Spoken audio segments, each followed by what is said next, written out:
I've also now spaded the Re.2000 GA.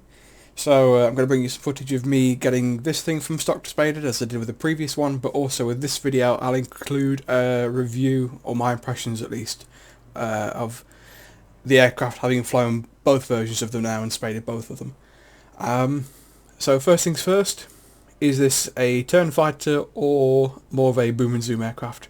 In my personal opinion, this is more of a boom and zoom aircraft than a turn fighting aircraft. Its turn ratio is reasonable, but considering that this runs into things like the D510s, the MS406s, it runs into camera into things like Hurricanes and Spitfires and P36s. There are very few aircraft out there that you can turn with comfortably without the use of either combat flaps or having just a better energy advantage over the other aircraft, or just be able to get the jump on them basically. So for me, this flies more akin to, I would say, honestly, a 109E series. Yeah, basically just an Italian 109. I think the turn time is similar. I think the 109 has a better rate of climb and a better max speed than you do, and a better kind of speed performance, but I think the manoeuvrability is for aircraft is similar. With the GA though, you do get the option of putting bombs on it. You get the option of two 50kg bombs or two 100kg bombs, depending on which of these two upgrades you've got unlocked, and then you get the same two 50 cals that you do on the Series 1 as well, which are both mounted over the top of the engine.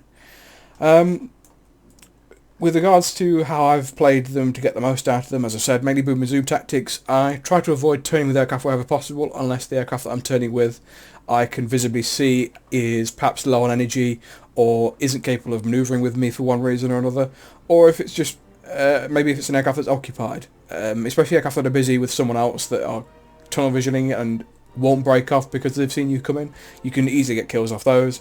You can also get kills on an aircraft that you just happen to be passing nearby, because the 250 cals, unlike how we've seen with previous versions of War Thunder, they are no longer the spaghetti launchers that they used to be. They now actually have some punch to them, and they're quite respectable. So you can get kills on aircraft that are passing, or critical damage, either just setting them on fire, or just totaling control surfaces, taking flaps off, ailerons off, etc, etc. Pilot kills, gunner kills, whatever that might be. So in my opinion, if you're going to get the most out of this aircraft, just basically fly it like a slightly worse 109, like you might fight similar to the 109s if you got. Yeah, basically like an E1 almost. You don't have the endurance that the E1 does because you're limited on ammo because you have 50 cals rather than 7.92s, but you're basically flying like a 109, like just an E1 full upgraded. Similar turn time. I mean, it's 2 seconds slower than your 18 points, at least in this case 18.7 to 17, but yeah, he does a better rate of climb and a better top speed, so you're just flying a more kind of just a slightly more agile 109 is the way to think about this aircraft if you want to get the most out of flying it. And then you just have the option of putting bombs on if you need it for taking out ground targets. With that being said, pretty much all I need to say with this aircraft. It's fairly low tier, reasonably fun. You do suffer a bit if you get up tiered, because you can see up to 3.0, and there are some aircraft up at 3.0 and even 3.3 in some cases you might accidentally run into, which are just going to trounce you regardless of what you do. So you have to rely on teammates quite a bit to take those out, and that's not always going to work in your favour.